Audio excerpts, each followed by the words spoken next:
Aqui, a gente pode ir iniciando, então.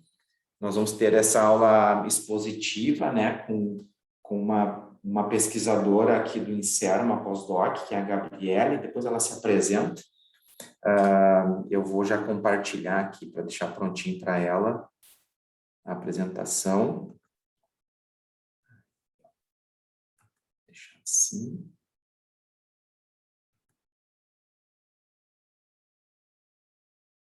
E aqui a gente só duplica, porque senão a gravação fica feia. Aí, ó. Maravilha. Então, pessoal, eu vou passar, então, para a Gabriele, para a Gabi, né, mais conhecida como Gabi. Vou trocar de lugar aqui com ela e ela conduz a nossa aula aqui de hoje.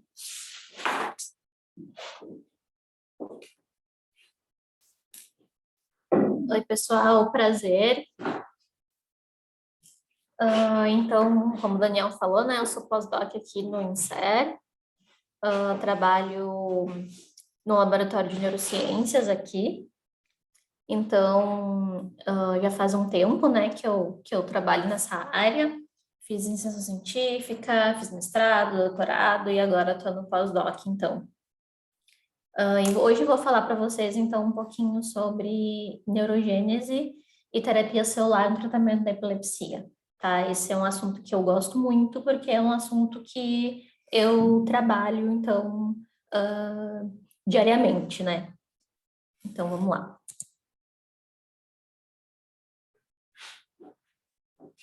Bom, então eu fiz uma linha do tempo aqui, né? Sobre a plasticidade neuronal e também sobre a neurogênese, né? Então, tudo começou lá em 1913, por aí, né? Quando o pai da neurogênese, então, né, da neurogênese não, o pai da neurociências, o Santiago Ramón y Cajal, ele acreditava na ideia, então ele defendia a ideia de que o tecido nervoso não era capaz de se regenerar, certo? Então, na década de 60, um outro pesquisador, o Joseph Altman, ele provou que não era bem assim, né? Então, ele demonstrou neurogênese, então, a formação de novos neurônios no hipocampo de ratos adultos, certo? Em 1980, um outro pesquisador, Fernando Nottebohm, ele viu, então, a neurogênese no hipocampo de canários adultos, né, que estava relacionada, essa formação de novos neurônios, então, estava relacionada com o aprendizado do canto, né, desses animais. Em 1997, a pesquisadora Elizabeth Gould, ela viu, então, neurogênese no hipocampo de primatas, todos adultos, né? E em 98, a primeira evidência surgiu, então, da neurogênese no hipocampo de humanos, né? Pelo Fred Gage. Então, essa é a linha do tempo, né? Desde 1913, quando se acreditava que o tecido nervoso não era capaz de se regenerar, até então, a primeira evidência de neurogênese no hipocampo humano, né? De 98. Então, o tecido nervoso, sim, ele é capaz de formar novos neurônios. Então, aqui eu trouxe, né, uma figura do roedor, né, que é um dos modelos mais utilizados, então, para o estudo de doenças neurológicas, né. Então, aqui eu trouxe as duas principais regiões neurogênicas estudadas, então, que é o giro dentado, na verdade, aqui, deixa eu pegar uma outra figura. Então, a neurogênese ocorre na zona subgranular do giro dentado do hipocampo, tá? Essa região do hipocampo, ela está relacionada ao aprendizado, né? Ao aprendizado e à memória. Então, aqui acontece a neurogênese na zona subgranular, né? Onde as células tronco neurais se proliferam, gerando neurônios imaturos, né? E depois gerando, então, neurônios maduros, onde vão migrar e, então, incorporar ao circuito hipocampal. E uma outra região, então, que também tem evidências de neurogênese, é a zona subventricular, né? Então, nessa região, acontece a proliferação das células tronconeurais na região subventricular, e depois elas se diferenciam, né, em neurônios imaturos e eles migram através do fluxo migratório rostral até o bulbo olfatório, onde lá eles terminam, então, o seu desenvolvimento em neurônios maduros e, então, integram o circuito, certo? E nos humanos, então, além dessas duas principais regiões, né, o hipocampo e o bulbo olfatório, também já tem relatos de formação de novos neurônios no estriato, tá? Que é uma região, então, responsável pela atividade cognitiva e também pela atividade motora. Então, como que ocorre, né? Essa neurogênese, ela tem diversas etapas, né? Então, entre elas é a proliferação, né, das células tronconeurais, então depois é a sobrevivência, né? A sobrevivência, a diferenciação e a migração desses neurônios imaturos até, então, o desenvolvimento de neurônios maduros, e então esses neurônios acabam integrando a rede sináptica, certo? E para avaliar, então, a gente tem diferentes tipos de marcadores para avaliar essas diferentes etapas, né, da neurogênese. Então, a gente pode avaliar as células tronconeurais, né, lá no início da proliferação, a gente pode avaliar os neurônios imaturos, os neurônios migratórios, e também a gente pode avaliar os neurônios já maduros. E como que a gente avalia, né? Então, um dos principais métodos utilizados é a utilização do BRDU, né, que é um análogo da timina. Então, ele vai se incorporar no DNA das células que estão em mitose, né? Então, a gente vai conseguir ver o período certinho de quando essa célula está se dividindo, né? Mas ele vai marcar qualquer tipo de célula que está em divisão, né, que está em mitose. Então, a gente utiliza a colocalização, né, geralmente por imunofluorescência, do BRDU, junto com outro marcador específico.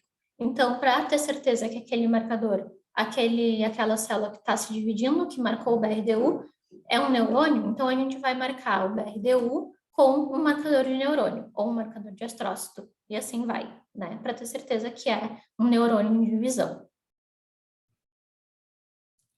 Aqui, então, as regiões neurogênicas, né? Então, antes dos anos 90, se achava, então, que não tinha, certo, regiões neurogênicas no cérebro. Depois dos anos 90, então, surgiu essas duas principais regiões, né? O giro dentado, o hipocampo e o bulbo olfatório. E, então, atualmente, sabe-se que além dessas duas principais regiões neurogênicas, ainda já se tem evidências de formação de novos neurônios em diversas regiões cerebrais, né? Então, aqui eu trouxe algumas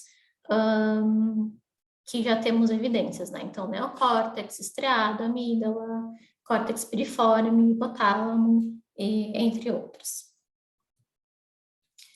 Aqui eu trouxe algumas imagens, né, desse paper, para exemplificar, então, o que a gente estava falando lá no início, né, da marcação do BRDU em diversas espécies. Então, né, aqui tem rato, aqui em macaco, então vocês podem ver que eles estão marcando sempre o BRDU em verde aqui, né, com um outro tipo de marcador, NEO-N, né, aqui nessa primeira imagem, o NEO-N para ver neurônio maduro, GFAP para ver astrócitos, né? Então, aqui nas imagens colocalizadas, a gente consegue ver o BRDU colocalizando com esses outros marcadores.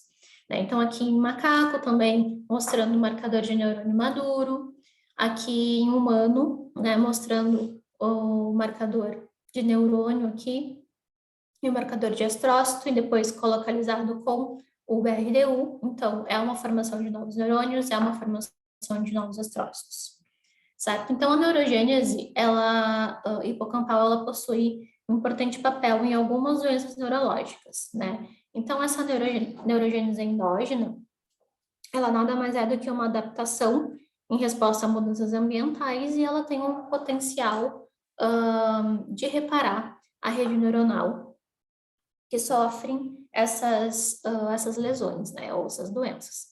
Mas, será que o aumento da neurogênese, né, da formação de novos neurônios, é sempre bom para as doenças neurológicas? Então, aqui eu trouxe um gráfico, né, mostrando que nem sempre, na verdade, essa formação de novos neurônios é boa. Né? Para a maioria das doenças, sim, ela é benéfica, né? Então, já tem relatos na depressão, no traumatismo craniano, no stroke, no envelhecimento, algumas evidências em Parkinson, em Alzheimer, mostrando que essa neurogênese é benéfica. Porém, tem uma doença neurológica, então, que é a epilepsia, em que existem já diversas evidências mostrando que não é bem assim, né? Que essa neurogênese, essa formação de novos neurônios pode não ser tão benéfica assim para o caso da epilepsia. E a gente vai ver por quê. Então, a epilepsia, ela nada mais é do que um grupo de síndromes, né? Caracterizadas por apresentar crises espontâneas e recorrentes, que são resultantes de um disparo intenso, sincronizado e rítmico de populações neuronais do sistema nervoso central, junto com um aumento da estabilidade neuronal e junto com a ausência de uma condição tóxico-metabólica ou febril. A epilepsia do lobo temporal, ela é a mais frequente e a mais refratária existente, então, dentro dos tipos de epilepsia. Ela tem um desenvolvimento progressivo de crises espontâneas e recorrentes. Ela é caracterizada por uma neurodegeneração hipocampal, né? Então, ocorre muita morte neuronal no hipocampo. E, em consequência disso, então, esses pacientes, tanto pacientes com epilepsia temporal, quanto os modelos experimentais, que eu vou mostrar aqui, eles apresentam déficits cognitivos e sintomas depressivos, né? Então, tudo isso decorrente dessa morte neuronal excessiva que ocorre no hipocampo. Né? Então, ela é caracterizada pela morte neuronal, pela gliose reativa, né, que é um aumento exacerbado, então, de astrócitos, a microglia ativada, que é uma característica de inflamação, o brotamento de fibras musgosas, né, que é essa tentativa de reorganização sináptica no hipocampo, e a neurogênese anormal, né, que é o que a gente vai focar mais, então, nessa apresentação aqui. Então, aqui só para ilustrar um hipocampo normal, né, de um paciente controle aqui na esquerda, mostrando um hipocampo normal. E aqui, então, na direita, temos um hipocampo esclerótico, né, então, com epilepsia temporal e esclerose hipocampal, mostrando uma perda neuronal, então, significativa aqui, principalmente na região do hilo, né, aqui no meio, CA1 e CA3. Então, a neurogênese e a epilepsia, né? Por que elas estão tão relacionadas assim? Então, aqui nesse gráfico, a gente consegue ver o início das crises, né? Aqui. Então, a epilepsia, ela tem duas fases, tá? Ela tem a fase aguda e a fase crônica. Na fase aguda, é tipo horas, dias após o primeiro insulto, né? Então, a primeira crise. Então, aqui é o início das crises, né? E aqui a gente vê que aumenta. Então, na fase aguda da epilepsia, tem um aumento da proliferação de células tronconeurais e, consequentemente, um aumento da neurogênese, né? Então, depois, quando vai passando, então, para a fase crônica, tem uma depressão, né, dessas células tronconeurais, da população das células tronconeurais, e aí vai diminuindo a neurogênese no hipocampo, né? Então, aqui a gente consegue ver direitinho na região subgranular do giro dentado do hipocampo, né? Então, um hipocampo normal aqui na primeira imagem, o hipocampo na fase aguda da epilepsia, então, onde tem um aumento, né, dessa neurogênese, e os novos neurônios acabam migrando para regiões erradas. E depois, na fase crônica, então, tem uma diminuição dessa neurogênese, porém, esses neurônios já pré-formados, né, durante a fase aguda, eles permanecem, os sobreviventes, e acabam gerando, então, essas conexões anormais. Então, aqui mostrando a neurogênese normal, né, na zona subgranular do giro dentado normal, então, proliferação de células tronconeurais, neurônios imaturos, né, e neurônios maduros, então, com os dendritos migrando para a camada molecular e os axônios, então, que são as fibras musgosas, né, migrando para o hilo e em direção à região CA3, já quando são maduros para fazer as conexões sinápticas, né? Então, eles integram funcionalmente o circuito hipocampal. Já na epilepsia, então, o que acontece? Ocorre essa exacerbação de proliferação das células tronconeurais. Já esses neurônios imaturos, eles já são formados de maneira errada, né? Então, vocês podem ver aqui na imagem, os dendritos já não estão migrando corretamente para a camada molecular do hipocampo, e nem os axônios, né? Então, eles estão migrando de forma errada, certo? Então, aqui nos neurônios maduros, né, eles migram para o hilo, né, que normalmente, numa neurogênese normal, não é uma região que eles migram. Então, na fase aguda, tem esse aumento da proliferação, né, das células tronconeurais e da neurogênese, e depois os sobreviventes, então, acabam integrando de maneira aberrante o hipocampo, né? Então, quanto mais crises, maior a formação de novos neurônios, quanto mais neurogênese, mais a formação de novos neurônios aberrantes, né? Vai incorporar o circuito dessa maneira errada, e assim fica um ciclo vicioso, né? Então, crise, neurogênese, mais neurogênese, e assim vai. Então, acaba que essa tentativa de formação de novos neurônios pela morte neuronal acaba sendo um sistema compensatório, mas também um sistema errado, né? Então, acaba que a gente acaba fazendo, então, tentando apagar o fogo com gasolina, né? Então, esse circuito acaba ficando mais excitatório do que ele já é. Então, aqui na fase aguda, né, da epilepsia, então, a primeira evidência de que tem um aumento de neurogênese no giro dentado das crises, depois das crises, foi em 97, então, descrito pelo Parent, né? Então, ele viu com BRDU, né, mostrando que tem um aumento da neurogênese, então, 13 dias após a indução dos estados epiléticos, né, nos animais, em ratos, né? Então, aqui, mostrando que tem 1 dia, 3 dias, 6 dias, até 13 dias de aumento de neurogênese, e depois tem um decréscimo, né? Então, aqui ele conclui, então, que novos neurônios são formados tentando compensar o que estão sendo perdidos, né, pelas crises. Porém, em 99, né, o próprio Parent, então, ele viu que, na verdade, não era bem assim, né? Então, ele viu que inibindo a neurogênese no giro dentado dos animais com radiação não preveniu a formação de fibras musgosas nos animais, né? Então, essas fibras musgosas se formam tentando reorganizar o sistema sináptico, né? Então, ele mostrou com BRDU também que, na verdade, mesmo inibindo essa neurogênese aberrante, né? Então, essa reorganização aberrante dos axônios, elas ocorrem, né? Independente da neurogênese. Então, o cérebro se reorganiza de uma forma aberrante, né? Independente da neurogênese.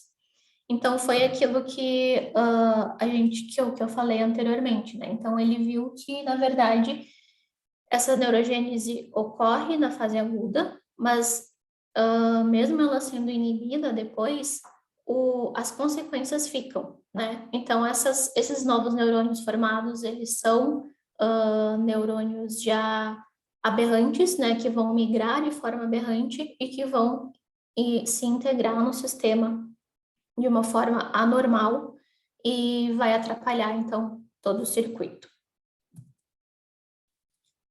Durante a fase crônica da epilepsia, então, aqui temos uma evidência, né, em 2010, de que tem, então, uma diminuição dessa neurogênese durante a fase crônica da epilepsia.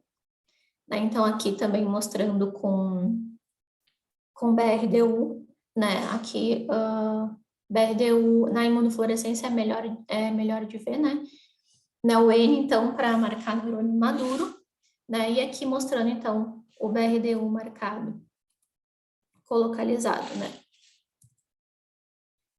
E, então, outro jeito de avaliar a redução, né, da neurogênese, então, aqui eles marcaram com marcadores, aqui no gráfico dá para ver direitinho, né, em rosa é o controle, né, os animais controles, e em azul são os animais, então, com epilepsia crônica. E a gente vê aqui uma redução de marcador de DCX, né, da bucortina e TUG1, que são marcadores de neurônios imaturos, né? Então, tem uma formação de novos neurônios, porém ela é muito reduzida em relação aos animais controle, né? Em compensação aqui, os astrócitos, né? Como tem gliose reativa durante a epilepsia crônica, então eles estão lá em cima. Então, a epilepsia, ela tem uma refratariedade elevada, né? Cerca de 1% da população é atingida em países desenvolvidos e 2% da população em países em desenvolvimento apresenta epilepsia. E cerca de 30% desses pacientes acabam sendo refratários, né? Ou seja, não respondem mais ao tratamento medicamentoso. São necessárias novas alternativas terapêuticas, né? E uma dessas alternativas poderia ser, então, a terapia celular, que é o que a gente vai entrar agora. Então, as células-tronco, elas são células imaturas e indiferenciadas, né, que podem se autorregenerar ou dar origem a células já diferenciadas, né? Então, nós temos esses dois tipos de células-tronco, embrionárias e as células-tronco adultas. Aqui no nosso laboratório de neurociências, a gente foca muito, então, em tratamento com terapia celular para diversos tipos de doenças neurológicas em modelos experimentais, né? Então, essas células a gente pode utilizar, então, células tronco embrionárias ou células tronco adultas. Essas células, elas podem ser diferenciadas, reprogramadas, né? Ou elas podem ser diretamente utilizadas para o tratamento de qualquer tipo de doença neurológica. Nós utilizamos apenas as células-tronco adultas, tá? Então, hoje nós vamos falar sobre as células-tronco da medula óssea e as células-tronco pluripotentes induzidas. Então, as células-tronco pluripotentes induzidas foi desenvolvida por esse pesquisador, o Shinya Yamanaka, né? Em 2006, ele fez, então, ele pegou 2006, ele fez com fibroblastos de camundongo, em 2007, com fibroblastos de pele de humanos, né? Então, ele pega uma célula adulta, ele reprograma essas células, ele expõe essas células a genes de pluripotência, né? Que são esses 4 aqui. E essas células que eram adultas, então, elas ficam com características de células embrionárias do próprio indivíduo, né? E depois elas têm a capacidade de se diferenciar, então, em qualquer tipo de célula. Ele ganhou o Prêmio Nobel em 2012. Então, aqui é o protocolo, né? Ele criou, então, o protocolo de geração das IPS, Então, é relativamente simples, né, na teoria. Na prática, é bem mais complexo. Mas, então, consiste em tu ter uma célula adulta, expor essas células, geralmente é fibroblasto, né? Expõe essas células aos a vetores virais, então, contendo aqueles 4 genes de pluripotência, né? O OCT4, o KLF4, o SOX2 e o CMYC. E aí, depois de um determinado período, então, essas células começam a se tornar com características de células tronco embrionárias, né? Então, elas se tornam as células tronco pluripotente induzidas porque elas têm a capacidade de se diferenciar em qualquer tipo celular dos 3 folhetos embrionários. Então, eu vou apresentar para vocês um trabalho que eu desenvolvi durante o meu doutorado sanduíche no Texas A&M University, tá? Que eu utilizei células tronco neurais derivadas das células tronco pluripotente induzidas em ratos após estados epiléticos, né? Para o tratamento da epilepsia crônica. Então, os principais modelos experimentais que a gente utiliza, modelos experimentais farmacológicos para a indução da epilepsia, é a pilocarpina, né, que é um agonista colinérgico muscarínico, ou então o ácido caínico, que é um agonista glutamatérgico. Então, ambos, eles são modelos muito utilizados porque eles se assemelham muito às características fisiopatológicas da epilepsia.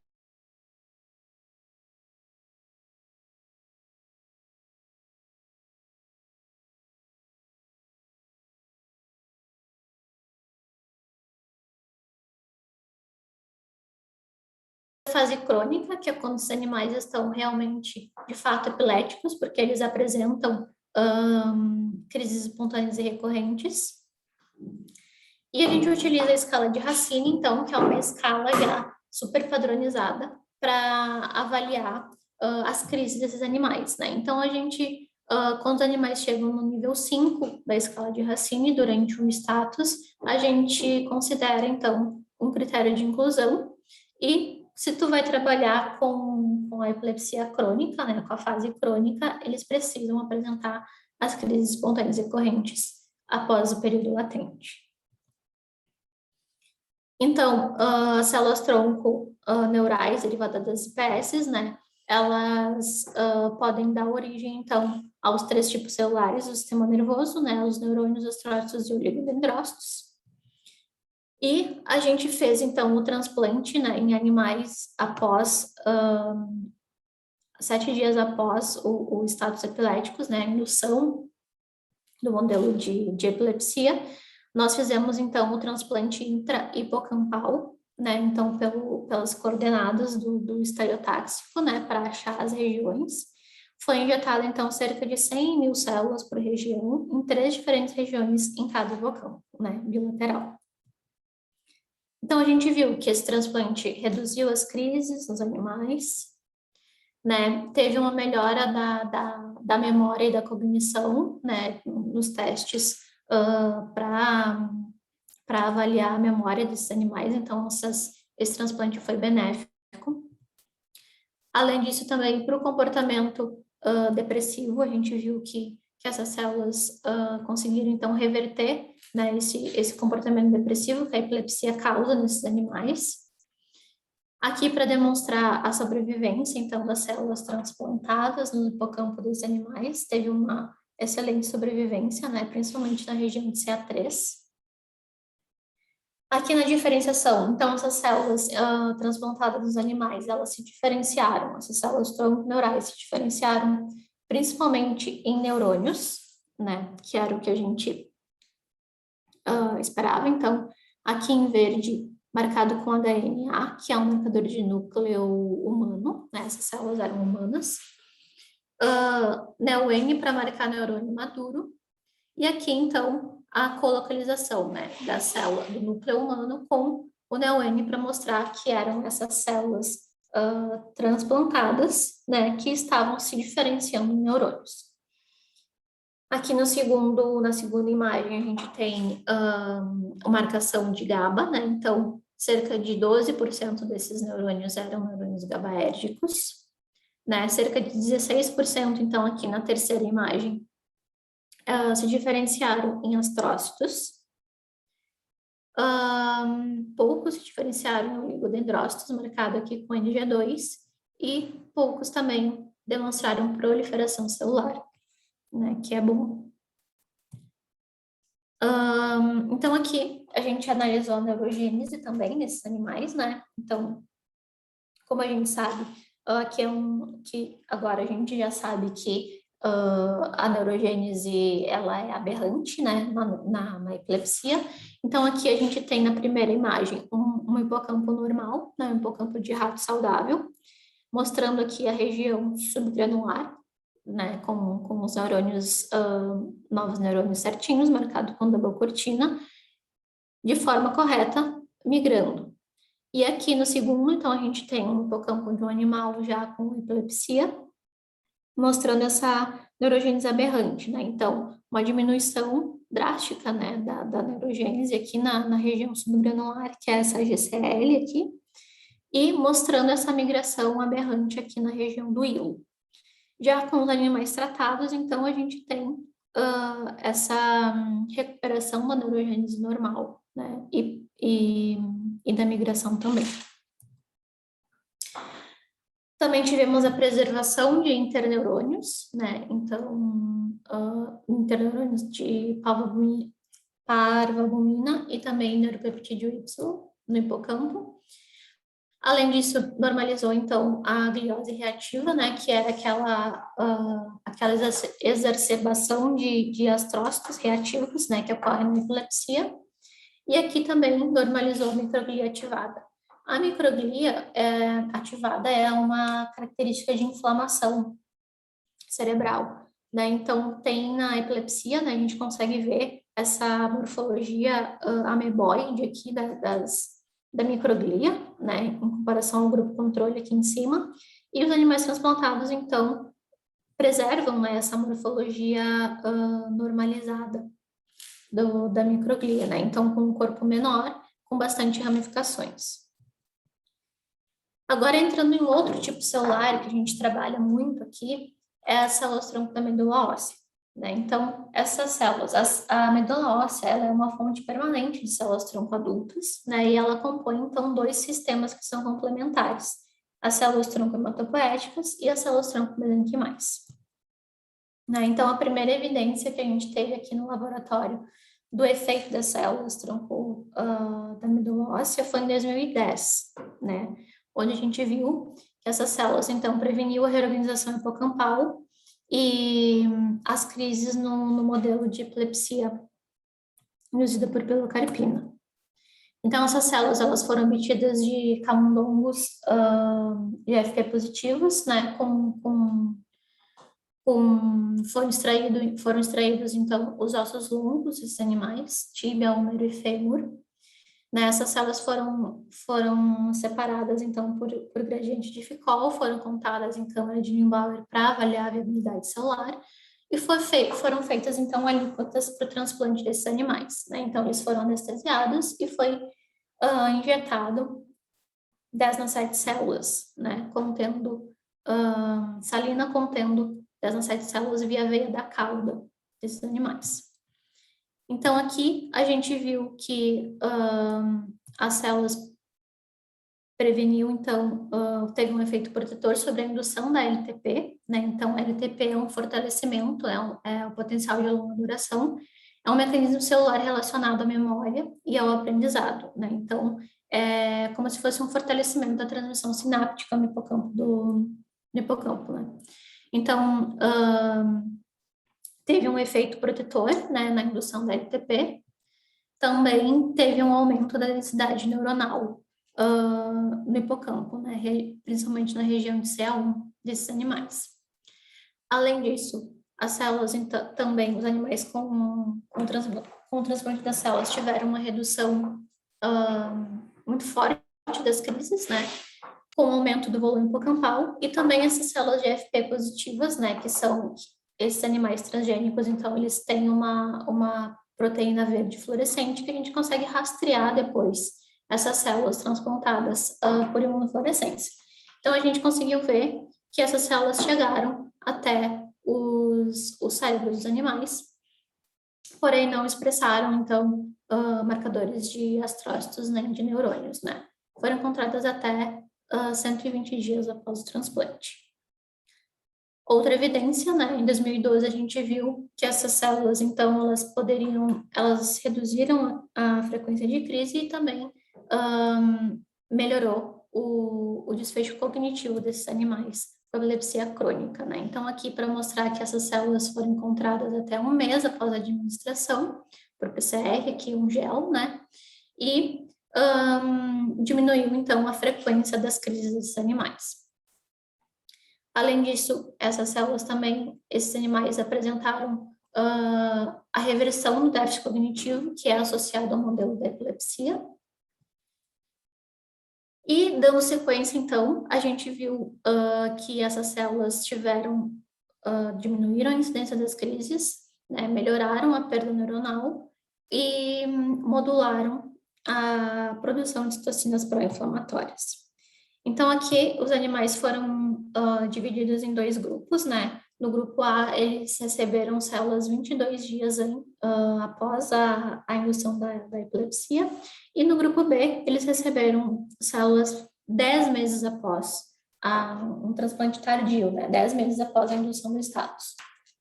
Então, a gente viu, no grupo A, eles ainda foram divididos e receberam células de ratos, né? De rato para rato, ou então de camundongo para rato. E a gente viu que esses animais tiveram uma redução das crises, então, de aproximadamente 65%, independente do doador, 22 dias após o transplante, e uma redução de aproximadamente 97% após, quando receberam 10 meses após a indução.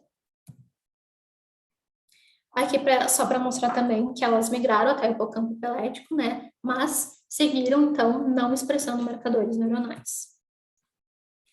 Aqui para mostrar que o transplante diminuiu, então, essa perda neuronal excessiva que ocorre na epilepsia e também diminuiu a gliose reativa, né? Principalmente quando o transplante foi feito 22 dias após os status epiléticos, então, demonstrando que quanto mais se espera para fazer uma intervenção, né, terapêutica, pior, mais difícil é de reverter esses danos causados pela epilepsia.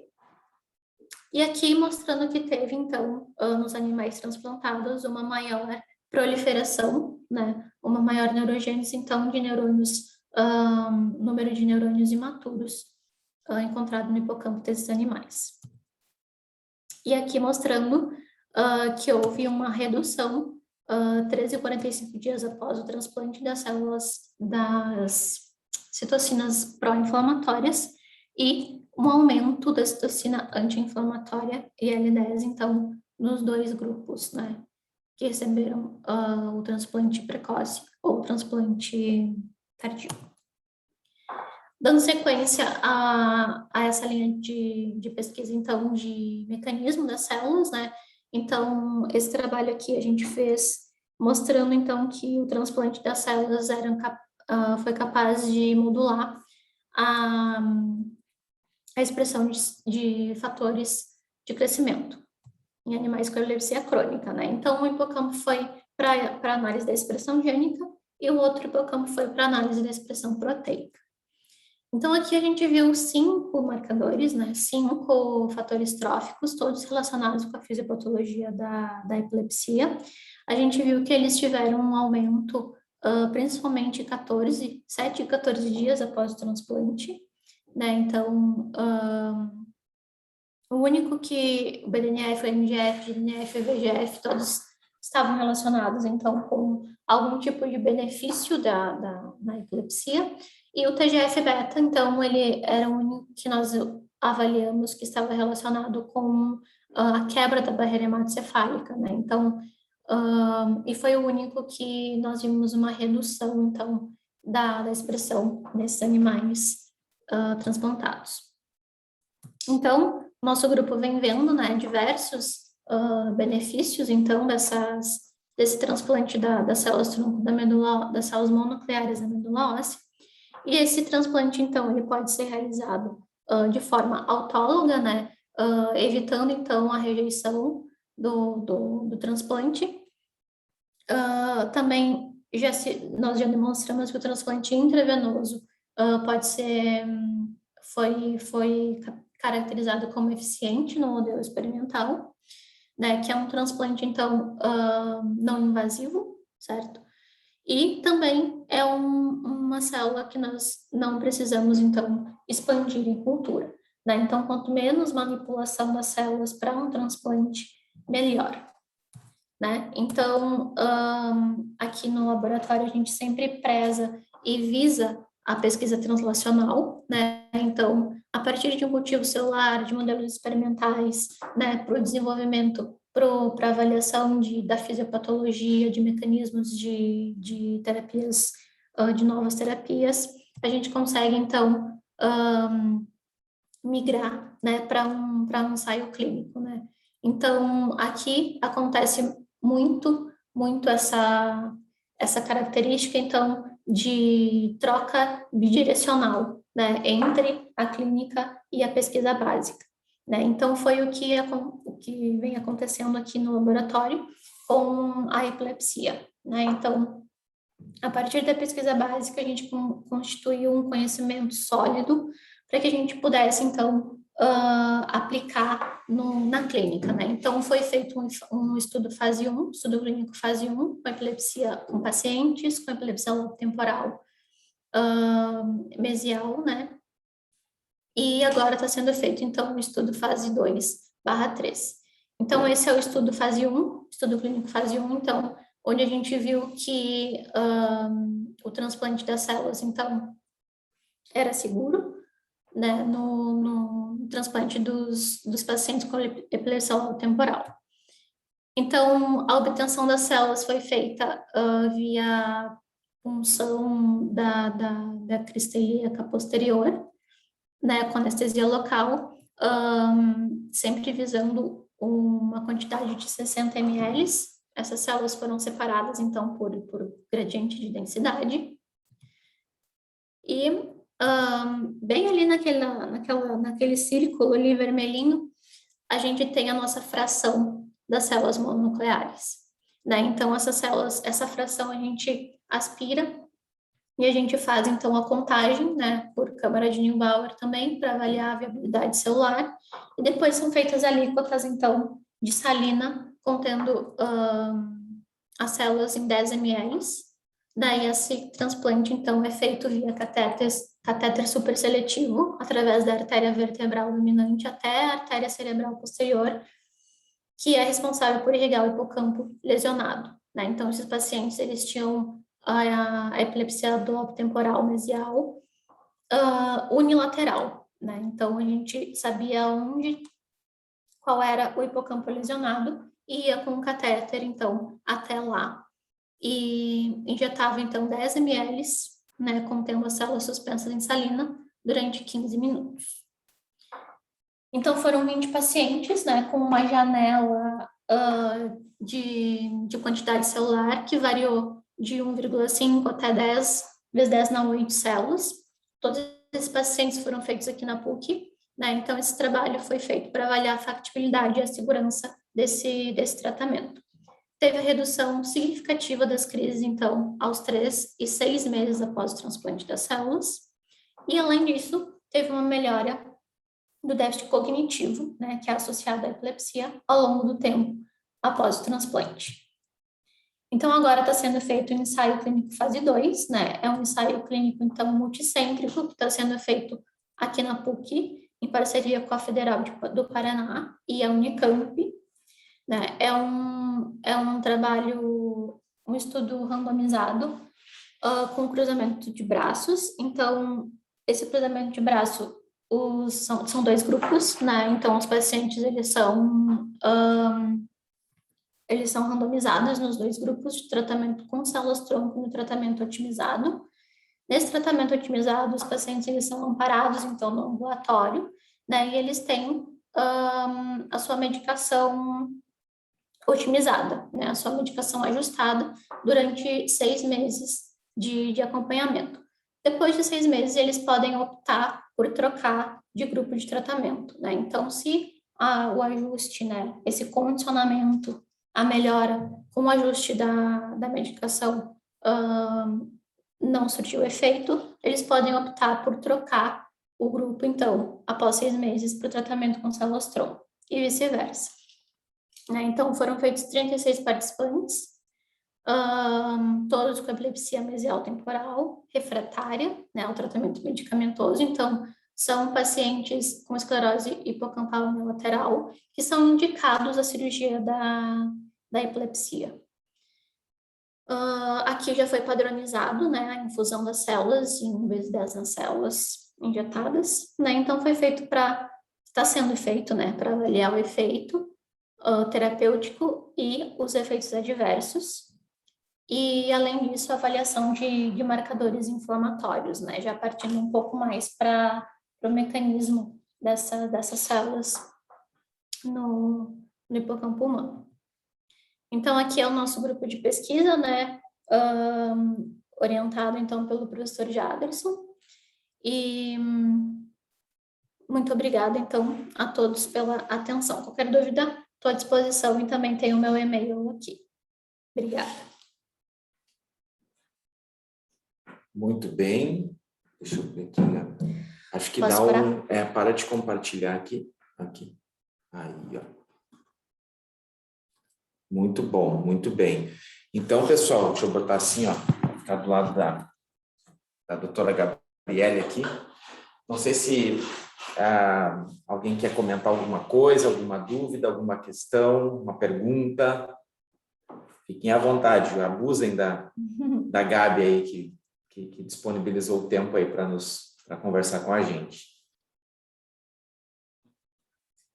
Desculpa, eu falei muito rápido, mas é que era bastante coisa e tive que dar uma corridinha. Mas qualquer coisa, estou à disposição aí, no e-mail também, enfim. Eu tenho uma pergunta, Gabi, para ti, que eu anotei aqui durante a tua apresentação. Deixa eu ver aqui, ó. Eu anotei aqui nos meus lembretes. São 2 perguntas, na verdade. A minha dúvida é a seguinte, aquele embasamento, né, não vou nem chamar de teoria, porque já é super bem consolidado, de um problema neurogênico no hipocampo de um paciente ou de um modelo com epilepsia do lobo temporal, né, mesmo que seja um modelo, tá? Tu acha que isso poderia, assim, especulativo, tá? Ser assim estendido para outras regiões, não no hipocampo, mesmo regiões não tão neurogênicas, né, como a córtex cerebral, por exemplo? Certamente, pode. Tanto que já teve algumas evidências de neurogênese no córtex também, né? E hipotálamo, e amígdala. Então, principalmente na epilepsia temporal, acaba sendo investigado mais no hipocampo, porque é a região mais afetada, onde tem mais morte neuronal, né? Então, teria a probabilidade de ter maior neurogênese. E tem, né? Mas amígdala, hipotálamo, então tá tudo relacionado ali ao sistema límbico que está sofrendo também com a descarga elétrica, né, das crises. Mas já tem papers mostrando que tem essa neurogênese anormal, a migração dos neurônios formados para essas outras regiões.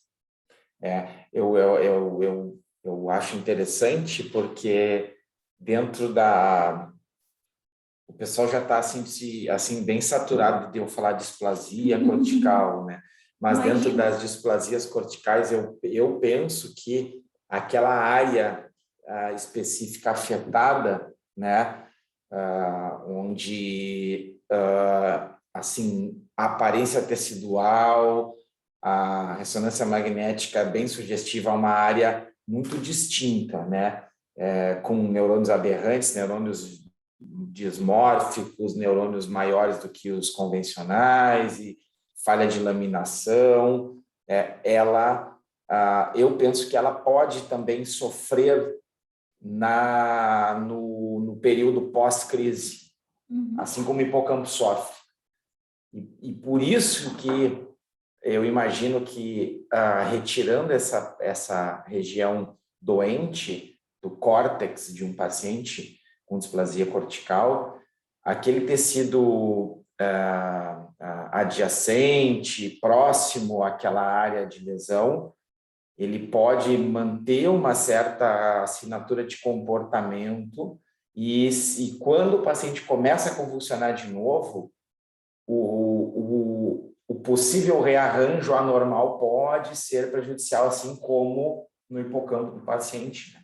Isso que eu imagino, assim. Então, eu gostei que a resposta foi sim, porque se falasse que é não, daí eu, putz, então não está dentro do que eu estava imaginando. Sim. E outra pergunta só mais técnica, assim, se eu tenho um material que eu não tenho o BRDU prévio, não intercalei, somente usar um marcador de neurônio imaturo e comparar com um controle pode ser assim sugestivo a um aumento de neurogênese?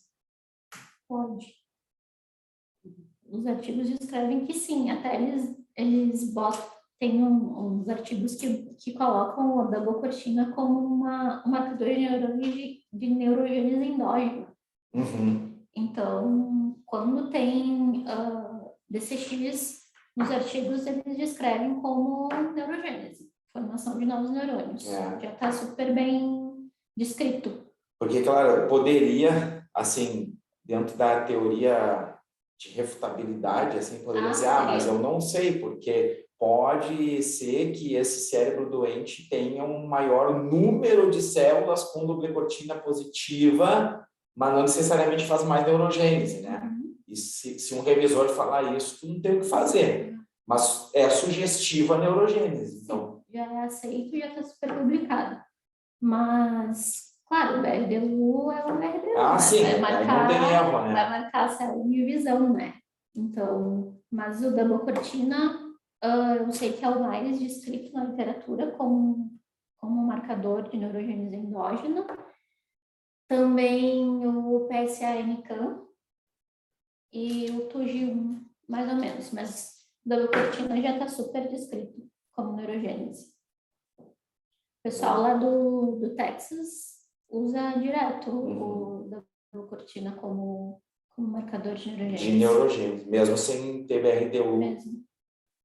Perfeito. Maravilha. Bom, essas eram as minhas dúvidas. Mais alguém, tá pessoal? Bem.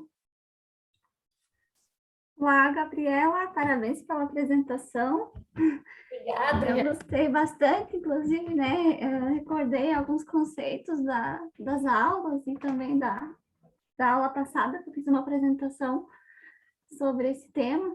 E eu fiquei aqui pensando, porque eu vou trabalhar com o transtorno do espectro do autismo. Claro que é bem diferente do trabalho de vocês sobre epilepsia, mas considerando que a epilepsia é uma comorbidade do autismo, né? Eu fiquei aqui me perguntando se esses modelos que vocês trabalharam também poderia ser aplicado, porventura, no transtorno do espectro do autismo. Não sei se vocês podem acompanhar o meu raciocínio, não sei se eu estou sendo clara também. O modelo de epilepsia, tu fala? Isso.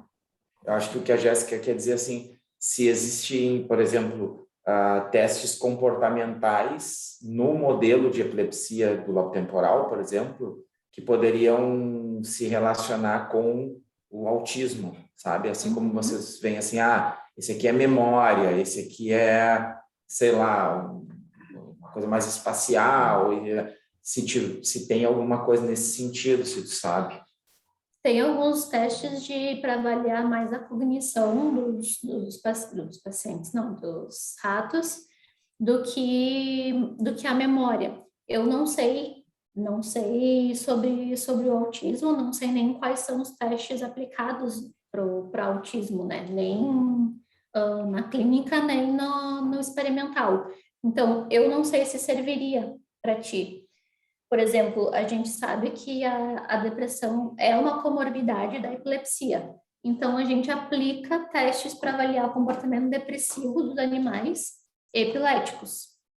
Mas eu não sei se isso seria viável para o teu modelo de autismo. Eu não sei mesmo, mas tem alguns testes que tu poderia pesquisar, alguns testes aplicados no autismo, e procurar para ver se são aplicados na epilepsia também, para ver se te serve. Uhum. Tá bom, obrigada. Imagina. Então tá, pessoal. Então, obrigado, Gabi, pela aula. Obrigada pelo convite. E semana que vem nos reencontramos. Tá bom, pessoal? Valeu, um abração. Tchau. Tchau, tchau.